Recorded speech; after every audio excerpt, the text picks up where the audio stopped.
నమో నారాయణాయ.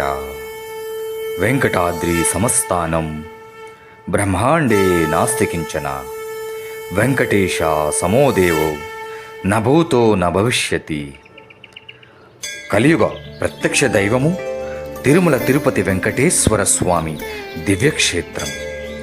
లోక కళ్యాణార్థం ప్రజల కష్టాలను కడతీర్చి మోక్ష ప్రాప్తి చెందడానికి స్వయంభుడిగా ఈ భువిలో తిరుమల కొండలపై వెలసిన ఆ మహావిష్ణువు అవతారమే శ్రీహరి. ఆ శ్రీనివాసుడు సకల పాపాలను తొలగించే ఈశ్వరుడు గనుక ఆయన వెంకటేశ్వరుడు అయ్యాడు.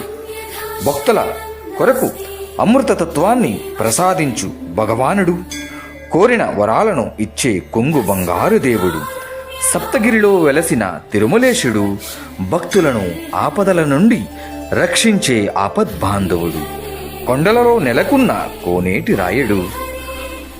కొందరు బాలాజీ, మరికొందరు గోవింద అని ఆయనను తన్మయత్వంతో పిలుస్తారు.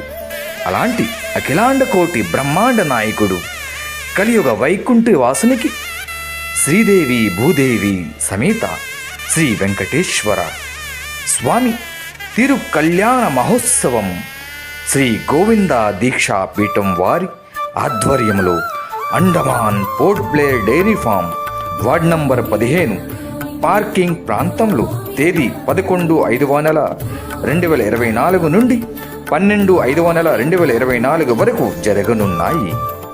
స్వస్తి చాంద్రమానస్య శ్రీ క్రోధినామ సంవత్సరం ఉత్తరాయణ పుణ్యకాలం వైశాఖ మాసం శుక్ల పక్షంలో తేదీ 11/5/2024 అనగా శనివారం సాయంత్రం 5 గంటలకు శ్రీదేవి భూదేవి సమేత మలయప్ప స్వామివారికి మొట్టమొదటిసారిగా శ్రీ గోవింద దీక్ష పీఠం వారిచే సహస్ర కలశ అభిషేకం మరియు సుదర్శన యతిరాజ స్వామి మూల మంత్రాలతో హోమం జరుగుతుంది. తదుపరి దినము తేదీ 12/5/2024 అనగా ఆదివారం ఉదయం 9 గంటల నుండి 11:40 వరకు ఆరుద్ర నక్షత్రాయుత సింహలగ్నము మరియు అభిజిత లగ్న పుష్కరమునందు అఖిలాండ కోటి బ్రహ్మాండ నాయకుడి తిరు కళ్యాణ మహోత్సవం పంచరాత్య ఆగమ శాస్త్ర ప్రకారంగా ఉంటుంది. ఇట్టి కళ్యాణం మనం అండమాన్లో అత్యంత అరుదుగా జరుగుచున్నది.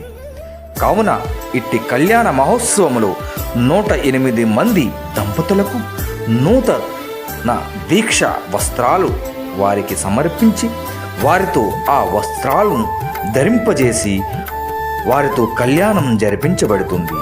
కాబట్టి ఎంతో అత్యంత అద్భుతంగా వైభవంగా జరిగే ఈ కళ్యాణంలో అందరూ పాల్గొని అదే రోజు మధ్యాహ్నం 12 గంటల నుండి మహా అన్న ప్రసాదాన్ని సేవించి సాయంత్రం 4 గంటల నుండి గురుస్వామి పాదపూజను తిలకించి ఆ శ్రీవారి కృపా కటాక్షాలకు పాత్రులు కాగలరు.